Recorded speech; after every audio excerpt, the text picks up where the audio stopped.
Baik, kita memasuki materi perkuliahan kita, wawasan ilmu pengetahuan teknologi dan seni. Pada pertemuan pertama ini, kita masuk pada materi bab 1, yaitu pendahuluan. Nah, kita mulai dengan sub materi, yaitu mempelajari filsafat ya, sebagai ibu dari ilmu pengetahuan ya. Nah, kenapa filsafat itu dikatakan ibu dari ilmu pengetahuan? Ya, karena semua ilmu pengetahuan itu awalnya ya dimulai dengan proses berpikir secara filsafat ya, yang kemudian melahirkan ilmu pengetahuan. Nah, kita lihat dulu dari sisi etimologisnya. Filsafat merupakan padanan kata falsafah Arab dan filosofi dari bahasa Inggris ya, yang berasal dari bahasa Yunani, yaitu philosophia. Akar katanya adalah philos atau philein, yang berarti kekasih, sahabat, mencintai, dan kata sophia yang berarti kebijaksanaan, hikmah, kearifan, ataupun pengetahuan. Jadi filosofia berarti mencintai kebijaksanaan, mencintai hikmah, atau mencintai pengetahuan. Nah itu, makanya kalau kita sudah berpikir filsafat, sebenarnya kita ya ingin mempelajari, mengetahui sesuatu yang kita sebenarnya tidak tahu ya, mempelajari sesuatu yang apa sebenarnya hakikat dari sesuatu itu, yang akhirnya kita pelajari itu melahirkan suatu ilmu pengetahuan ya. Nah, sedangkan cinta itu memiliki pengertian keinginan yang sungguh-sungguh terhadap sesuatu ya.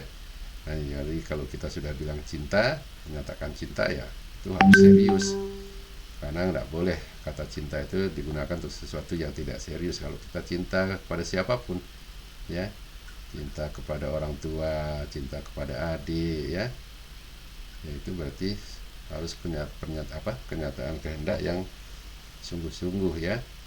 Nah, sedangkan kebijaksanaan itu adalah kebenaran yang sejati ya. Dengan demikian filsafat bisa diartikan keinginan yang sungguh-sungguh untuk mencintai kebenaran yang sejati ya. Nah, kebenaran-kebenaran ini ya kemudian yang coba kita pelajari, gali. Nah, itu akan melahirkan ilmu pengetahuan. Nah, secara praktis filsafat adalah alam berpikir atau alam pikiran. Berfilsafat berarti berpikir secara mendalam dan berpikir sampai ke akar-akarnya dengan sungguh-sungguh tentang hakikat sesuatu. Filsafat adalah ilmu, yaitu ilmu yang mengkaji segala sesuatu dari sudut hakikat ya. Nah, hakikat itu sendiri adalah objek formal atau sudut pandangan ilmu filsafat, yaitu hakikat atau unsur yang terdalam yang menyebabkan sesuatu itu ada ya. Nah, itu jadi karena kita mempelajari sesuatu dari hakikatnya apa ya, kita pelajari sampai kita bisa memahami apa yang menjadi hakikat ya. Nah, itu seperti kita mencintai ya, kita harus pelajari sesuatu tuh kita yang kita cintai itu sampai pada hakikatnya. Kenapa ya kalau kita mencintai seseorang ya. Jadi sebenarnya dalam praktek kehidupan sehari-hari setiap orang itu pasti berfilsafat ya, cuman mungkin tanpa disadari atau tidak mengenal pengertian dari filsafat. Nah, sehingga tidak menyadari bahwa yang bersangkutan sedang melaksanakan ya suatu pemikiran secara filsafat ya. Nah, kita kutip pendapat seorang ahli dari Tacitus, menyatakan filsafat adalah sesuatu usaha untuk memahami alam semesta, maknanya dan nilainya ya. Nah, apabila tujuan ilmu adalah kontrol dan tujuan seni adalah kreativitas, kesempurnaan, bentuk keindahan komunikasi dan ekspresi, maka tujuan filsafat adalah pengertian dan kebijaksanaan ya, understanding and wisdom. Nah, itu. Jadi kalau kita mau ya mempelajari sesuatu itu sampai ke akar-akarnya, sampai ke hakikatnya ya. Nah, yang timbul nanti akan kita dapatkan adalah suatu pengertian dan kebijaksanaan ya. Nah, jadi namanya juga kita mencoba memahami ya sesuatu ya, kemudian kita mencari maknanya, nah kemudian kita mencari nilainya ya. Nah itu tentunya dengan demikian kita akan bisa ya menghasilkan suatu pengertian dan kemudian melahirkan suatu kebijakan ya atau wisdom. Nah menurut para filsuf Prasokrates seperti Thales ya, Anaximandres, kemudian Anaximenes, Herakleitos, kemudian Pythagoras ya, Parmenides, itu dikatakan filsafat adalah ilmu yang berupaya memahami hakikat alam dan realitas yang ada dengan mengandalkan akal yang budi ya. Kita kan selalu bertanya sih sebenarnya ya, kita sekarang sudah tahu menjadi ilmu pengetahuan matahari itu terbit dari timur ke barat ya, karena matahari yang sebenarnya mengelilingi bumi. Bumi yang mengelilingi matahari, bukan matahari yang mengelilingi bumi ya. Tapi zaman dulu sebelum ditemukan ilmu pengetahuan, orang bertanya, para filsuf, sebenarnya kita dalam fenomena alam ini sebenarnya kenapa sih matahari terbit dari timur, tenggelam ke barat ya? Sebenarnya siapa yang statis? Apakah bumi? Kalau dilihat secara kasat mata kan seolah-olah matahari yang mengelilingi bumi ya. Nah itu dicari hakikatnya kenapa. Oh ternyata matahari itu menjadi epicentrum dari planet ya, karena memang matahari itu jauh lebih besar ya, mempunyai daya ikat atau magnet yang tinggi. Nah semua benda-benda itu berotasi ya pada porosnya itu matahari. Kenapa tidak tertarik ya? Karena benda-benda itu sendiri punya juga pergerakan ya, punya magnet atau gravitasi ya. Yang satu sisi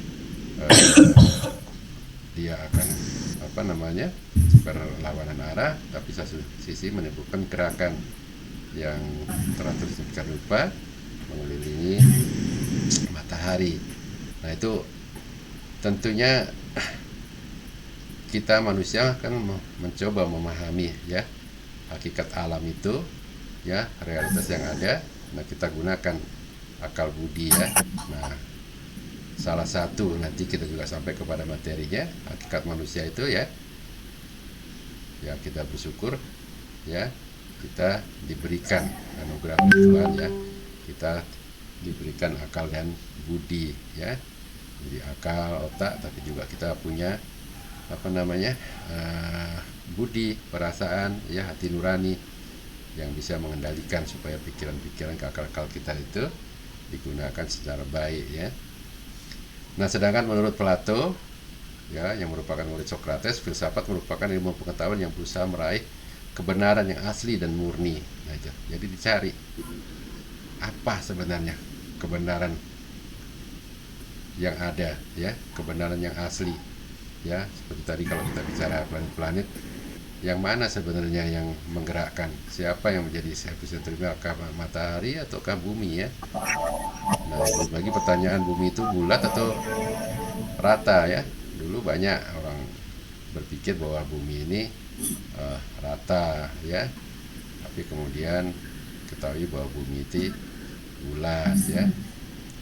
Nah itu jadi berusaha dicari kebenaran-kebenaran yang asli dan murni ya, dari apa? Dari memahami hakikat alam, realitas yang ada ya.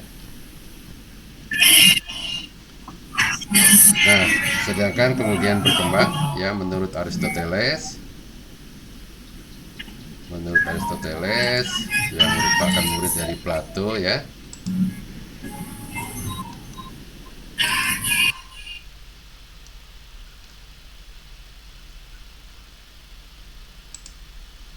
Nah, filsafat adalah ilmu pengetahuan yang berupaya mencari prinsip-prinsip dan penyebab-penyebab realitas yang ada, serta mempelajari yang ada sebagai ada, ya, being as being, dan ada sebagaimana adanya, ya. Jadi, ya memang begitulah. Kita tidak boleh dalam mencari prinsip-prinsip penyebab-penyebab dari realitas yang ada itu dipengaruhi, ya, oleh kepentingan yang sifatnya subjektivitas ya.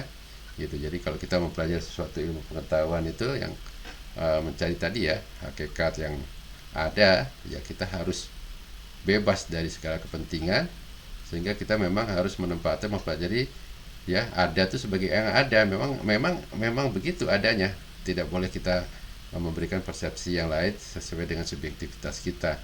Ya being is being, dan kemudian ya being as such, ya apa adanya, ya semuanya sebagaimana adanya.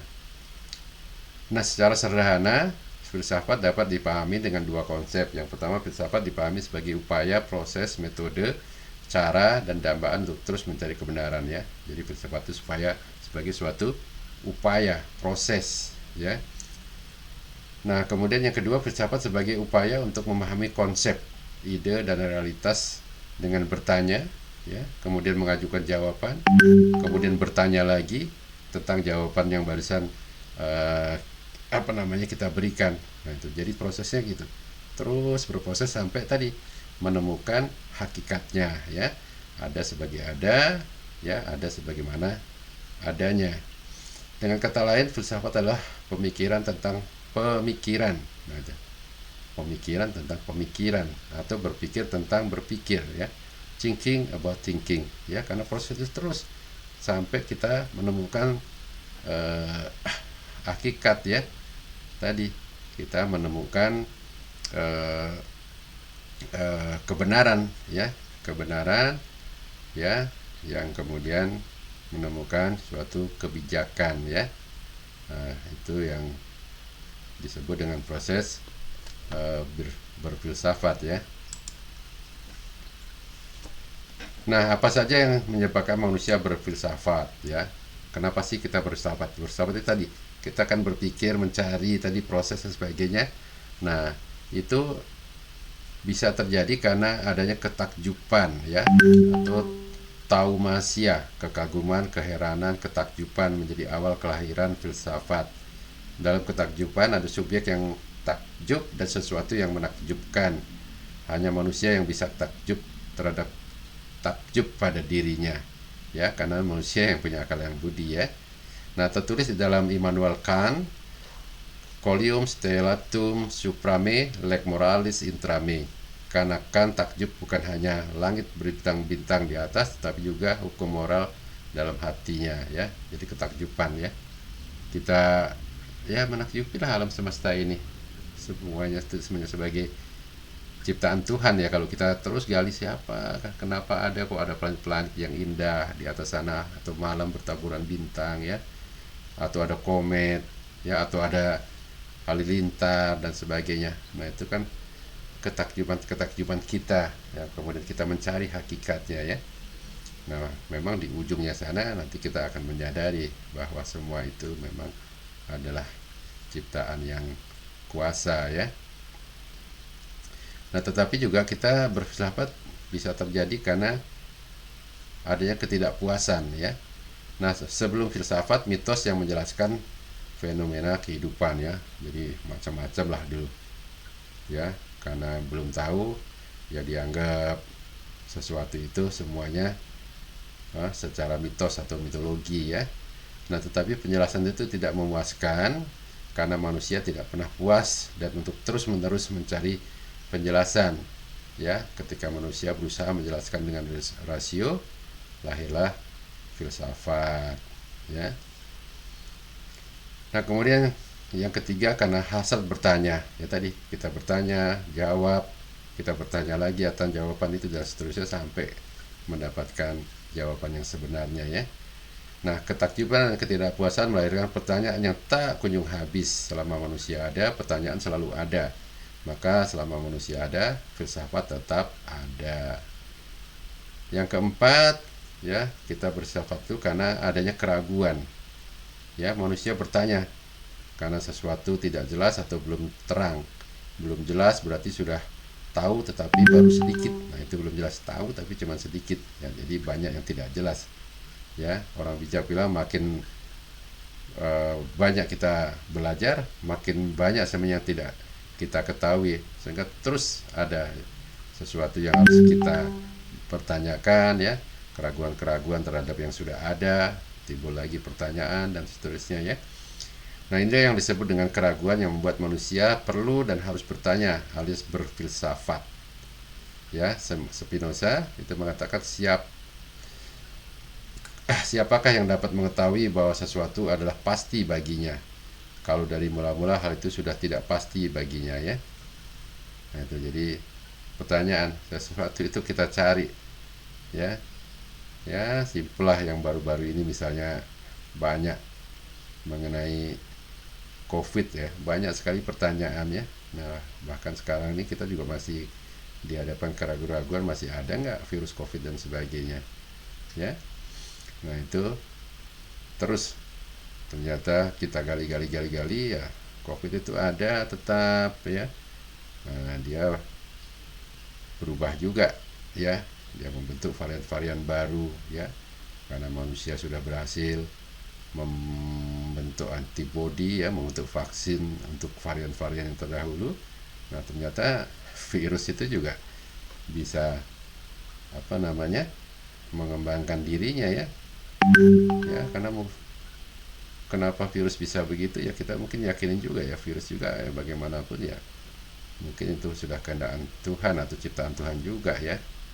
Jadi kita harus berpandai-pandai nih, berbalapan dengan virus. Kalau virusnya bermutasi seperti apa ya, manusia juga terus harus mempelajari. Nah, itu timbul keraguan karena virus itu mungkin masih ada atau tidak, tapi lebih bagus ya kita coba bertanya, kita pelajari, nah kita siapkan ya, kemudian antisipasi supaya kita tidak terus-menerus kena serangan virus ya. Nah, dikatakan filsafat adalah peneretas ilmu pengetahuan atau yang melahirkan ilmu pengetahuan ya. Nah, ilmu pengetahuan yang ada sekarang dilahirkan oleh filsafat. Ibaratnya pohon ilmu pengetahuan itu telah tumbuh, mekar dan bercabang dengan subur. Masing-masing cabang melepaskan diri dari batas filsafatnya dan berkembang mandiri, dan masing-masing mengikuti metodologinya sendiri-sendiri. Nah, filsafat sebagai induk ilmu pengetahuan tidak akan mencapai urusan perkembangan dari yang telah diciptakannya. Filsafat akan terus menciptakan ilmu pengetahuan lainnya ya, begitu. Jadi filsafat menciptakan ilmunya ini akan berkembang sendiri, dan filsafatnya akan terus ya selama manusia hidup ya, terus akan lahir ilmu pengetahuan yang baru ya. Nah, banyak sekali ya. Kalau dulu kita tidak pernah berpikir kuliah itu bisa kita laksanakan, sekarang ya adik-adik di rumah, saya juga di rumah ya, masih bisa melihat materinya dengan baik, bisa mendengar suara, melihat wajahnya ya lewat layar dan seterusnya ya. Itu dulu pasti timbul karena pertanyaan-pertanyaan, keingintahuan. Jadi gimana caranya ya kalau kuliah kita tidak bisa berhalangan, gimana caranya, bisa nggak dilaksanakan secara online ya. Nah, ini salah satu sekarang adalah kita memanfaatkan ya, yang asal mulanya ya mungkin penemu-penemu ilmu pengetahuan di bidang teknologi informasi dan komunikasi ya berfilsafat ya, bertanya dari fenomena-fenomena alam yang ada, kebutuhan-kebutuhan yang ada ya, keraguan-keraguan yang ada ya, dan terus bertanya menghasilkan pengetahuan-pengetahuan, dan tanpa disadari sebenarnya apa yang dilakukan itu adalah proses filsafat. Nah, bidang ajaran filsafat itu diarahkan pada komponen-komponen yang menjadi tiang penyangga ya bagi eksistensi ilmu, yaitu ontologi, epistemologi, dan aksiologi ya.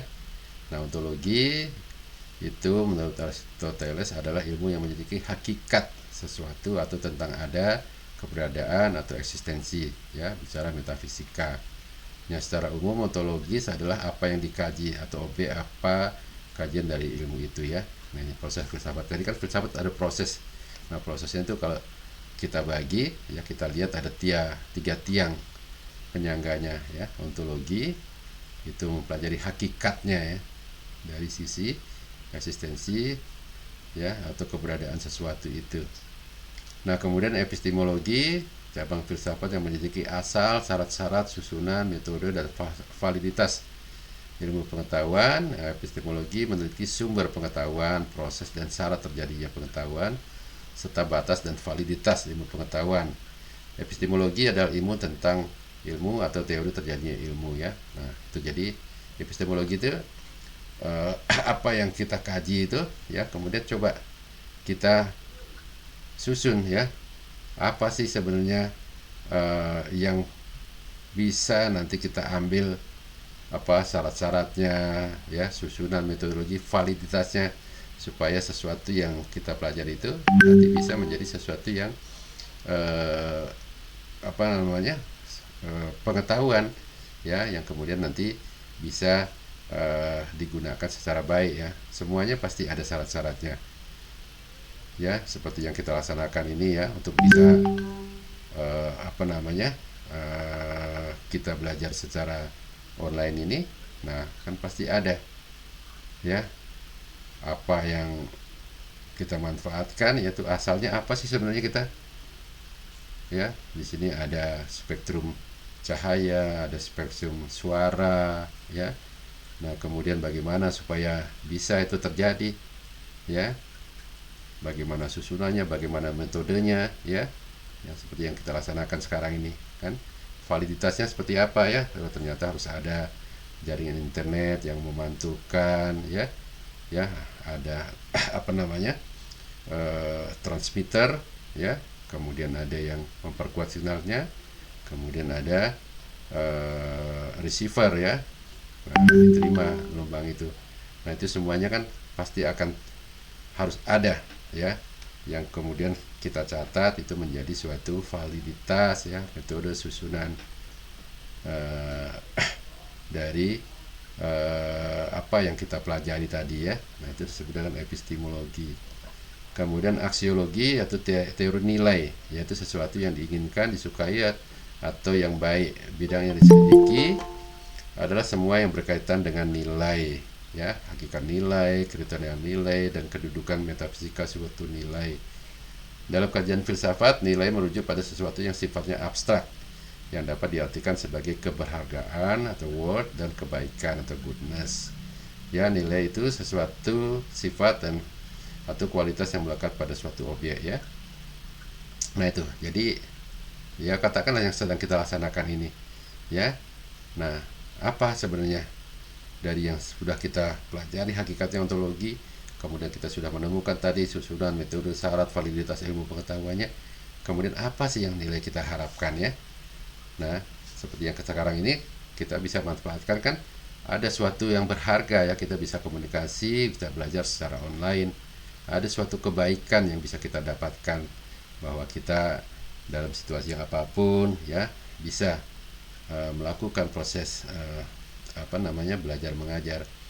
Nah, jadi nilai aksiologi itu harus diarahkan kepada itu ya, dua nilai tadi yang disebut keberhargaan atau worth, dan kebaikan atau goodness ya. Nah, itu jadi kalau ilmu pengetahuan yang dilahirkan dari hasil filsafat itu harus mempunyai nilai-nilai yang memberikan keberhargaan ya, worth, dan kebaikan ya.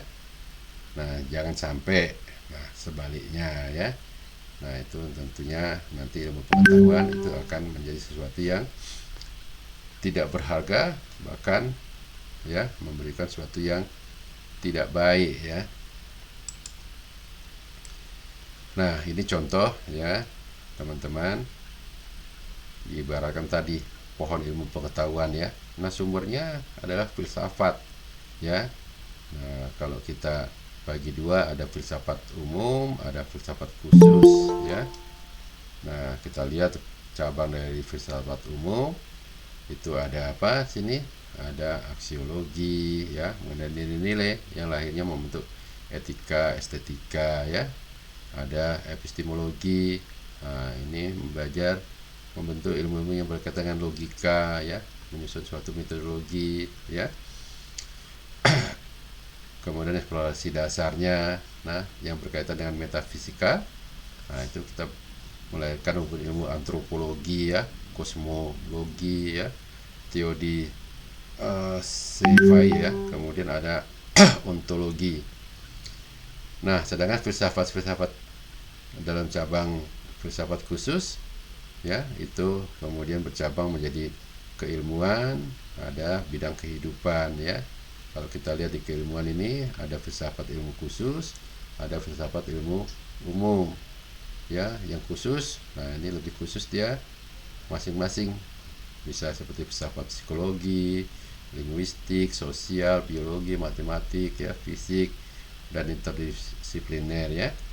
Nah sedangkan kalau filsafat khusus dalam bidang kehidupan, nah ini lahir ilmu pengetahuan yang berkaitan dengan politik ya, filsafat ekonomi, filsafat hukum, filsafat budaya, filsafat agama, filsafat sejarah, dan lain-lain ya. Nah itu, nah mudah-mudahan ini bisa memberikan gambaran kepada teman-teman semua mengenai pengertian filsafat dan bagaimana ya filsafat itu kemudian berproses menjadi ilmu pengetahuan ya. Nah tentunya tidak semua sesuatu yang dilakukan oleh manusia itu ya untuk mengetahui sesuatu yang ingin dia ketahui ya, itu adalah suatu proses filsafat ya, karena ada syarat-syaratnya ya. Seperti tadi, tidak boleh dia menilai sesuatu itu dengan kepentingan, biarkanlah ya apa adanya ya, ada seperti apa adanya kan, seperti itu ya. Nah sehingga ciri-ciri berfilsafat ya adalah berpikir secara radikal ya, artinya berpikir sampai ke pada akar-akarnya. Radix itu akar ya, radikal itu akar katanya radix ya, atau akar ya. Nah tentunya berpikir sampai terdalam seluruh realitas dan persoalan tanpa berhenti dan terpaku pada fenomena suatu entitas tertentu ya. Nah itu, jadi tidak boleh, harus dicari ke akar-akarnya, nggak boleh terpaku ya. Misalnya di tengah jalan kemudian menemukan sesuatu, lah kita jadi subjektif ke sana ya. Itu tidak boleh. Jadi berpikirnya harus radikal ya, sampai ke akar-akarnya. Kemudian mencari asas. Filsafat tidak mengacu pada bagian tertentu dari realitas, melainkan keseluruhannya.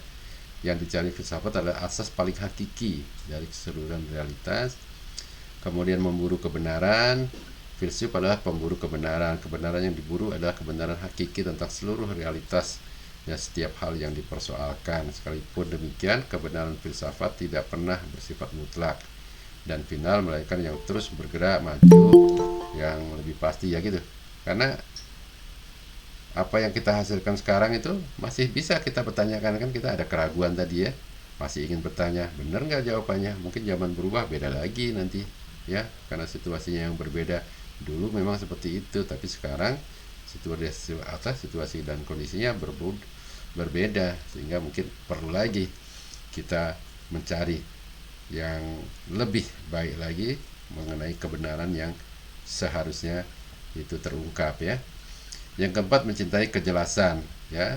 Filsafat lahir karena adanya keraguan. Karena itu filsafat berarti berupaya mendapatkan kejelasan dan penjelasan mengenai keseluruhan realitas ya.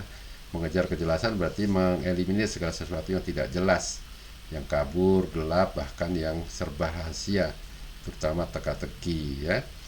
Filsuf mengejar kejelasan pengertian ya, clarity of understanding. Yang kelima, berpikir rasional.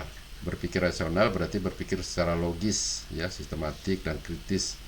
Berpikir logis berarti menggapai pengertian sesuai akal sehat dan sanggup menarik kesimpulan dan keputusan yang tepat dari premis-premis yang digunakan ya. Jadi tidak boleh ada kepentingan-kepentingan pribadi yang melekat ya, kalau kita memang ingin ya berpikir secara filsafat ya. Nah ini nanti penting ya bagi kita semua ya, adik-adik, dalam menyelesaikan semua permasalahan. Cobalah praktekkan berpikir secara filsafat.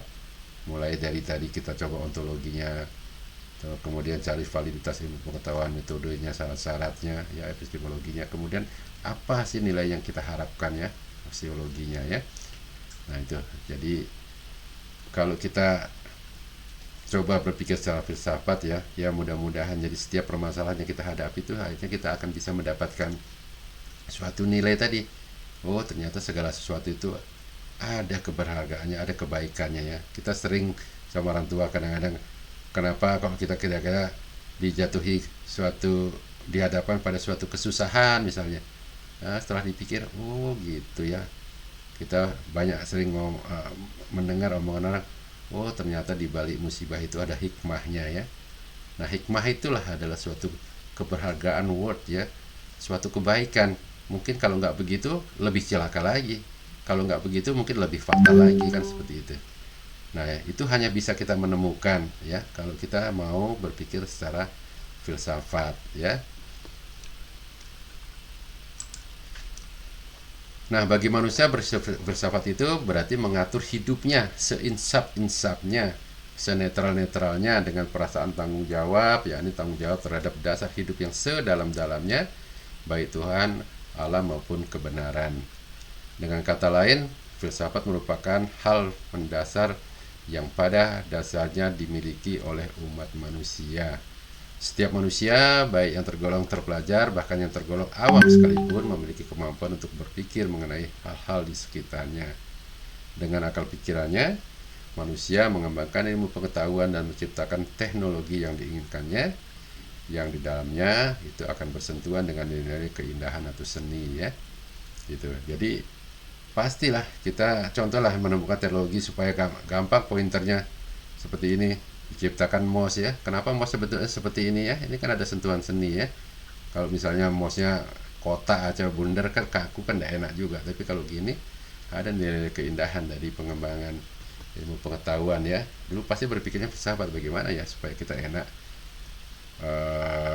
mencari titik-titik, menggerakkan pointer di layar, tapi kita pegang itu nyaman, empuk, enak ya, tidak bikin capek ya, tapi juga menimbulkan rasa estetika, keindahan ya, kebahagiaan dalam menggunakannya ya. Nah itu jadi pasti akan bersentuhan dengan nilai-nilai keindahan. Nah itu kita sudah selesaikan bagian pertama ya, mengenai filsafat ya sebagai sumber atau ibu dari ilmu pengetahuan ya. Nah, yang kemudian dengan filsafat itu kita pahami melahirkan ya ilmu pengetahuan, dan kemudian terhilirisasi menjadi teknologi, dan kemudian akan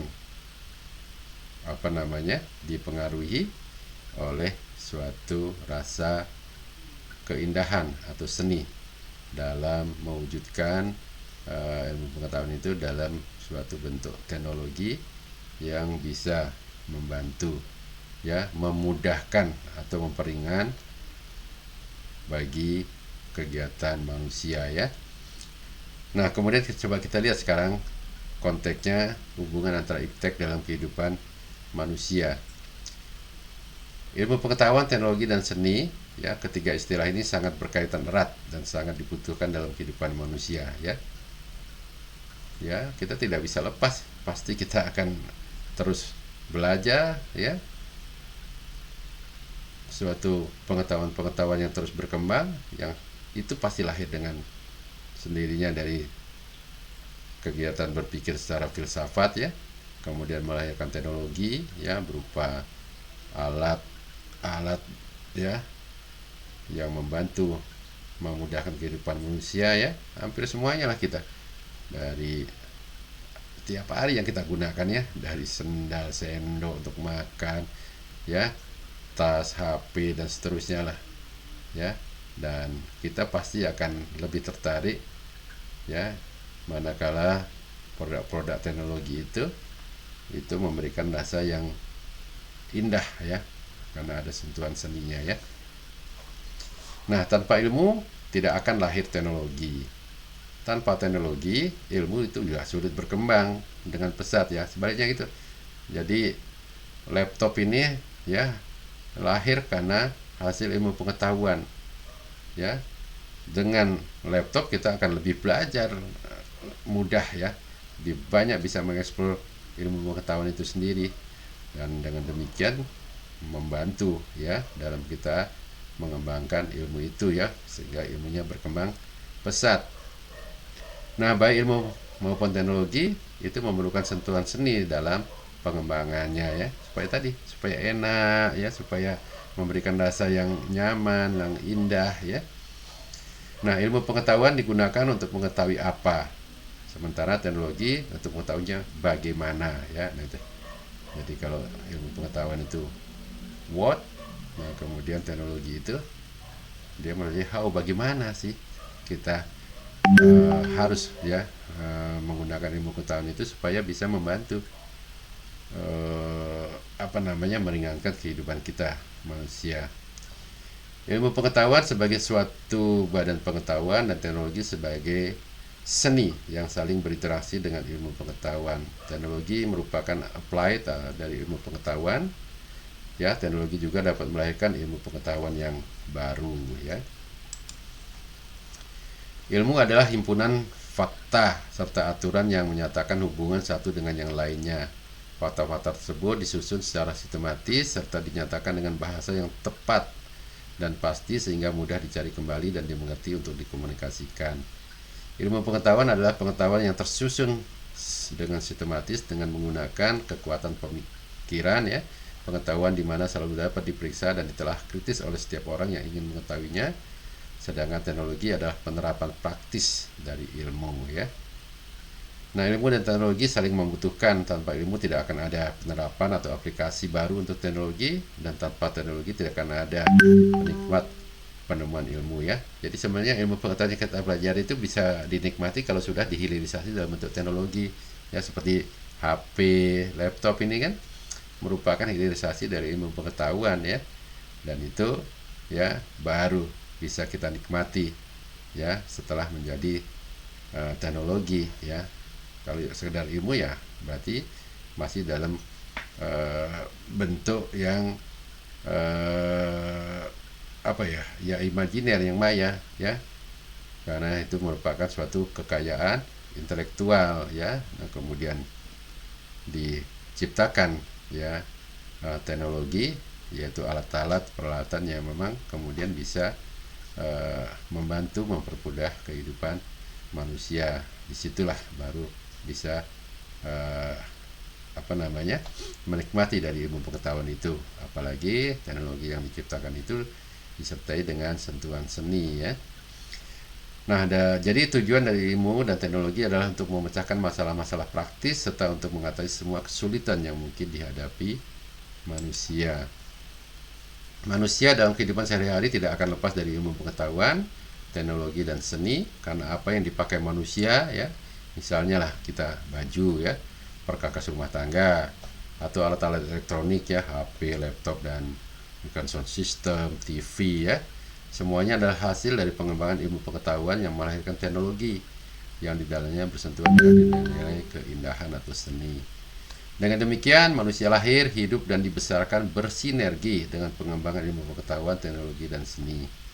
Manusia di samping pembuat ilmu pengetahuan, ya, teknologi dan seni, adalah juga pengguna dari rekayasa atau aplikasi dari iptek tersebut ya. Ya memang karena teknologi itu kan diciptakan untuk membantu ya, mempermudah kehidupan manusia ya. Walaupun memang teknologi yang menciptakan manusia ya, tapi manusia juga yang akan menggunakannya ya, gitu ya.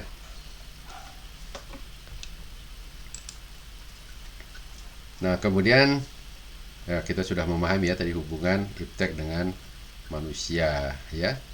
Nah, kita sekarang lebih lagi ke hilirnya, kita mengkaji mengenai jenis-jenis ilmu teknologi ya, dan contoh penerapannya. Teknologi secara umum ialah ilmu yang berhubungan dengan alat atau mesin yang diciptakan untuk mempermudah manusia dalam menyelesaikan berbagai macam masalah atau pekerjaan yang terdapat di dunia ya. Nah, sudah ketemu cluenya ya. Jadi teknologi itu memang ilmu pengetahuan tapi yang diwujudkan dalam alat atau mesin ya, yang memang ditujukan untuk mempermudah ya kehidupan manusia dalam menyelesaikan berbagai masalah ya. Nah, penggunaan teknologi oleh umat manusia diawali dengan adanya pengubahan sumber daya alam menjadi berbagai macam alat-alat sederhana ya.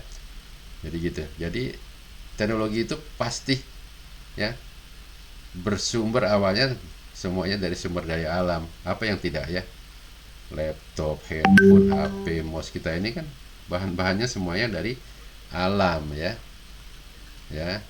Nah, itu kemudian diwujudkan ya dengan sentuhan ilmu pengetahuan tadi menjadi suatu alat atau mesin yang kemudian bisa digunakan oleh manusia ya. Nah, jenis-jenis ilmu teknologi sendiri sesungguhnya cukup banyak, yang mana dari berbagai jenis tersebut dapat dilihat sebagai sesuatu ilmu yang mampu dipelajari dan dipahami ya. Coba kita lihat. Nah, satu misalnya teknologi komunikasi. Teknologi komunikasi adalah peralatan perangkat keras, hardware ya. Ya, hardware ini ya, ini kalau kita lihat laptop, kalau personal komputer gampang ya. Nah, itu ada monitor, ada CPU ya. Ya, di dalamnya ada motherboard dan seterusnya, itu adalah hardware ya. Dalam sebuah struktur organisasi yang mengandung nilai-nilai sosial yang memungkinkan setiap manusia untuk mengumpulkan, memproses dan saling tukar-menukar informasi dengan individu lainnya. Teknologi tidak hanya terbatas pada teknologi komputer ya, hardware dan software. Nah, kalau software ini ya yaitu salah satu hasil berpikir secara filsafat yang merupakan kekayaan intelektual ya, tapi yang kemudian menggerakkan hardware tadi supaya bisa berfungsi atau bisa dimanfaatkan secara optimal ya.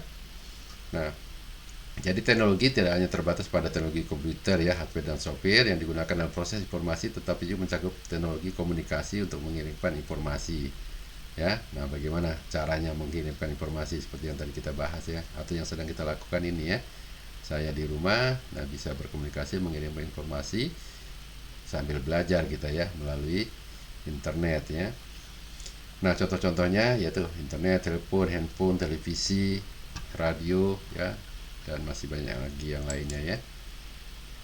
Nah, kemudian teknologi industri. Teknologi industri adalah penggunaan ilmu teknik dan teknologi manufaktur ya untuk menjadikan produksi lebih cepat, lebih sederhana dan lebih efisien ya. Nah, jadi kalau dulu misalnya kita panen padi misalnya ya, nah itu harus ditumbuk, dilesung ya, panennya juga pakai ani-ani ya, kan lama ya. Nah, dengan teknologi industri ya, nah itu produksi itu menjadi lebih cepat, lebih sederhana, lebih efisien ya, karena dengan satu mesin itu bisa langsung menghasilkan produksi yang banyak ya dibandingkan kalau kita menggunakan tenaga manusia. Nah, contoh-contohnya nah seperti nano solar, ada energi listrik tenaga surya ya. Nah, itu juga murah meriah ya, bahkan hemat energi dan ramah lingkungan ya. Ada teknik mesin ya, menciptakan mesin-mesin, ada teknik nuklir, ada jaringan cerdas ya, smart grids ya.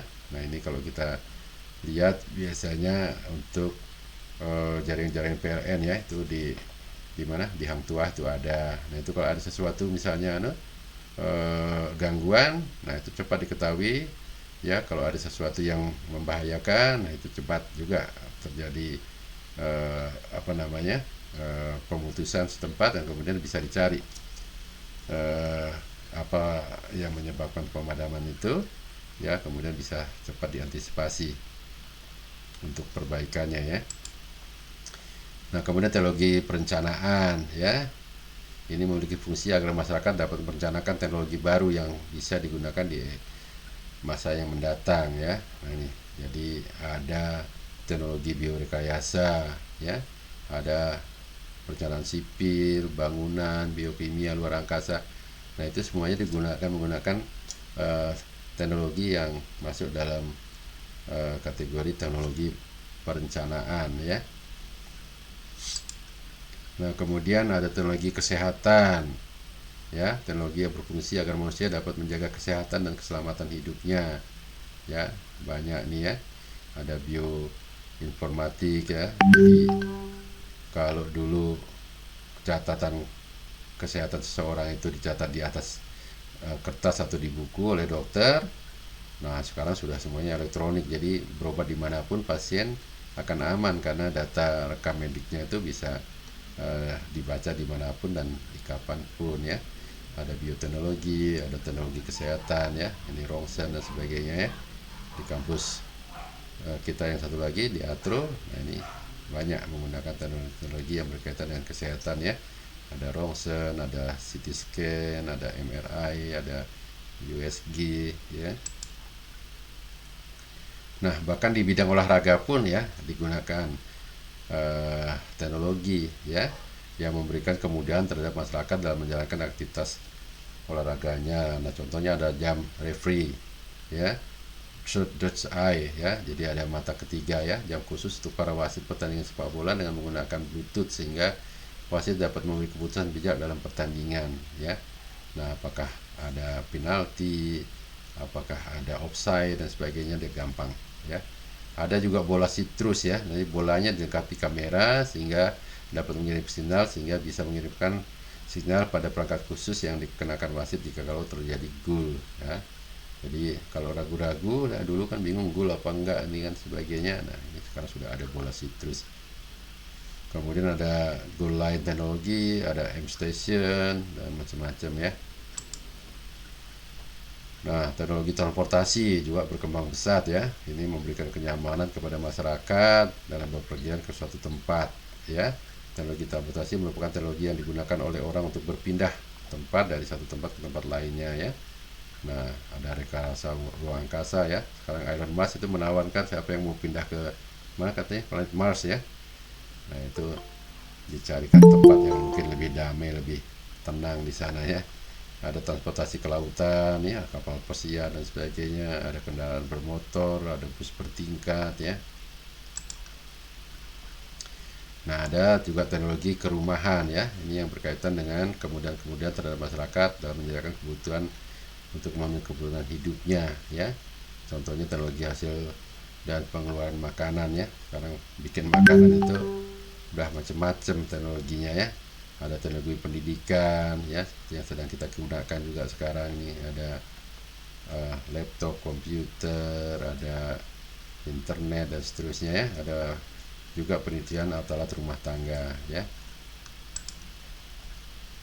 Nah, ada teknologi sains praktik ya. Teknologi sains praktik adalah teknologi yang memudahkan masyarakat dalam menyediakan alat-alat yang membantu pekerjaan dengan menggunakan ilmu sains. Contohnya elektronik ya, bikin rangkaian seperti ini. Ada rekayasa optik ya, sekarang gampang sekali ngecek mata dan sebagainya ya. Nah, kemudian ada mikroteknologi ya, kemudian ada pembangkit listrik ya. Nah, mikroteknologi ini chip-chip kecil itu bisa dibikin ya, macam-macam kebutuhannya untuk merekam, untuk mendeteksi keberadaan dan seterusnya ya. Nah, ada teknologi kemiliteran ya, teknologi militer pun dikembangkan ya. Nah, itu membantu suatu negara dalam melengkapi keperluannya dalam bersenjata. Ada rekayasa bom, ada teknologi angkatan laut ya, ada kapal cepat, ada kapal selam ya, ada senjata api, amunisi. Nah, amunisi perang. Nah, ini dua ini, rekayasa bom dan amunisi perang. Nah, coba teman-teman kaji apakah ini menjadi salah satu yang sebenarnya menjadi tujuan ya dari pengembangan ilmu pengetahuan ya, menjadi suatu teknologi yang kalau kita kembalikan tadi, nah seharusnya bisa memberikan apa, keberhargaan ya, worth dan kebaikan, goodness. Nah, saya tidak tahu apakah rekayasa bom dan amunisi perang ini bisa memberikan keberhargaan dan kebaikan ya, tapi prakteknya memang dikembangkan terus karena memang ada istilah kalau kita mau hidup damai ya harus siap berperang. Nah, kalau kita mau siap berperang ya berarti kita harus menyiapkan teknologi untuk berperang ya, supaya lawan tidak akan pernah menyerang kita ya. Karena memang kalau kita tidak bisa mengendalikan ya hakikat kita sebagai manusia, mengendalikan diri ya. Nah, itu ada pepatah yang menyatakan homo homini lupus ya, manusia itu pasti cenderung menjadi serigala bagi manusia lain ya, kalau kita bisa menindas manusia lain, ya kita tindas untuk kepentingan kita. Nah itu. Nah, mungkin ada keberhargaan di situ, ya, diciptakan teknologi kemiliteran ya supaya negara lain atau orang lain tidak menyerang kita. Oh, ternyata kita Indonesia hebat loh, kalau nanti kita nyerang kita diserang, kan begitu. Nah, kebaikannya ya akhirnya begitu, timbul kedamaian karena ada yang berani nyerang, takut, ya lebih baik tidak menyerang. Nah, mungkin kira-kira begitu. Tapi silahkan saja ya teman-teman memberikan penilaian yang mungkin sesuai dengan kira-kira pendapat teman-teman masing-masing ya. Nah, dalam rekreasi hiburan juga ternyata ada teknologi ya. Ini ada pelatihan perkemahan, taman dia, taman kota, wisata rantai ya. Nah, ini ada biasanya ada halilintar dan sebagainya ya. Macam-macam teknologi di rekreasi ya. Ini ada ya, macam-macam permainan yang bisa kita nikmati untuk kegiatan rekreasi ya. Kemudian ada teknologi konstruksi. Nah, ini juga berkembang cepat ya. Saya salah satu mempelajari ilmu pengetahuan karena saya basicnya adalah insinyur teknik sipil ya. Nah, teknologi konstruksi merupakan teknologi yang digunakan untuk membangun sarana dan prasarana ya. Nah, sebagian besar memang bentuknya peralatan-peralatan berat ya. Ini ada namanya eskavator ya. Nah, ini macam-macam ya, crane dan sebagainya ya. Nah, itu mempermudah, mempercepat dalam manusia membangun sarana dan prasarana. Ada teknologi produksi ya, ini untuk membantu ya peningkatan produksi ya dalam menghasilkan suatu barang ya. Nah, mesin traktor ya, kalau dulu kita membajak pakai tenaga manusia atau sapi kan lambat ya, efisien. Nah, pakai traktornya lebih cepat, lebih bagus hasilnya ya. Ada untuk penggilingan padi ya, kalau dulu padi ditumbuk kemudian baru diayak, ditampah ya, dipilah-pilah. Nah, sekarang dengan penggilingan padi sudah langsung menghasilkan beras yang bagus ya, atau mesin pemotong kayu dan sebagainya. Nah, teknologi peralatan rumah tangga ini juga banyak digunakan ya dalam bentuk kegiatan rumah tangga seperti mesin cuci ya, vacuum cleaner, kompor gas dan sebagainya. Nah, demikian teman-teman materi kita pendahuluan mengenai ilmu pengetahuan, teknologi dan seni. Jadi mudah-mudahan dengan materi ini sudah mendapatkan gambaran ya bagaimana ilmu pengetahuan itu lahir ya, kemudian apa hilirisasi dari ilmu pengetahuan, yaitu berupa teknologi, berupa ya peralatan atau mesin yang memang digunakan untuk mempermudah kehidupan manusia. Dan tentunya ada sentuhan seni ya, yang salah satunya bahwa memang ilmu pengetahuan yang kemudian dihilirisasi menjadi teknologi itu ya harus bisa memberikan kemanfaatan ya dengan dasar yang indah tadi, memberikan kebahagiaan ya, sehingga bisa memberikan keberhargaan, worth dan kebaikan, goodness bagi kehidupan manusia. Demikian